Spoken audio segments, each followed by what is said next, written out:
Contestant 11, a global citizen. To understand this plain truth, in its golden, lucid glory and simplicity, is to behold the meaning of being a global citizen. That essentially, we're all children of blood and bone, for this device that we see are just but an illusion to the human eye, which, if you remember, doesn't even have memory, it only perceives. And even in its perception, it fails to recognize that it has a pair, equally vain, equally searching.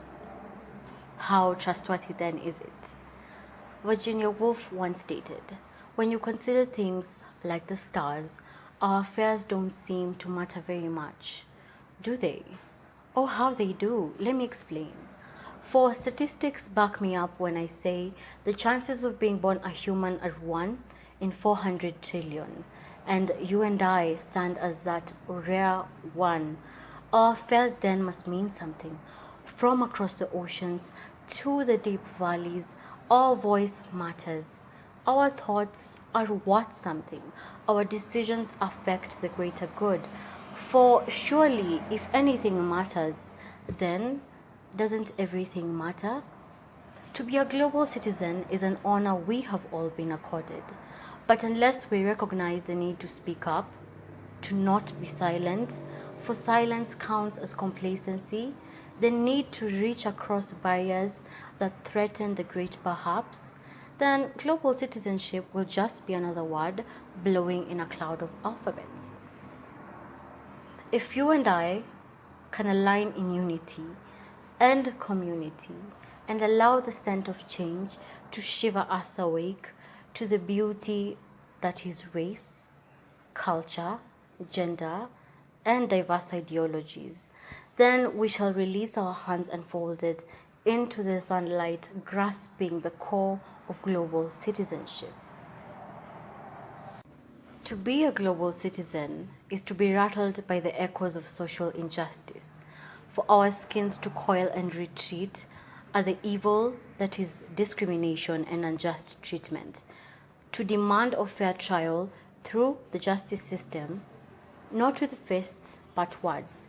And if the words fall to ears that do not hear, then in peaceful marches and protest, we shall call forth the ancient harmony of justice. And now I pose a question. If our lives were measured by each grain of sand that would seep through in our personal hourglass to represent every single time we were wasteful, how long would you have to live? For a global citizen, mindfulness of the environment and its subsequent resources must be deeply ingrained and cultivated in them, so that it can infuse our daily endeavors with conscious consumerism. The heart of service, of exerting ourselves beyond what is needed of us, is the heart of a global citizen. If we would be allowed to rip off an arm and lend it to those that have none, without fear of ever growing or getting it back, we would, without a shadow of doubt.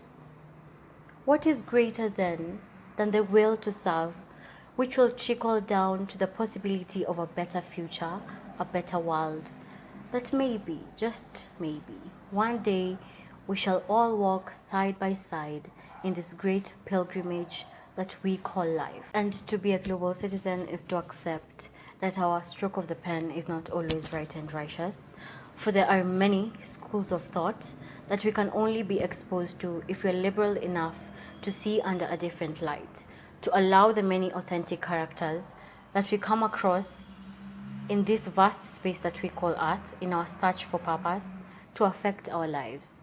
And to be a global citizen is to be a vessel of light, of hope, honor, and justice, not only to each other, but to the earth that gracefully sustains us, for an abundance of memories, experience, and a quality of life that is worth our while in all respects. Thank you.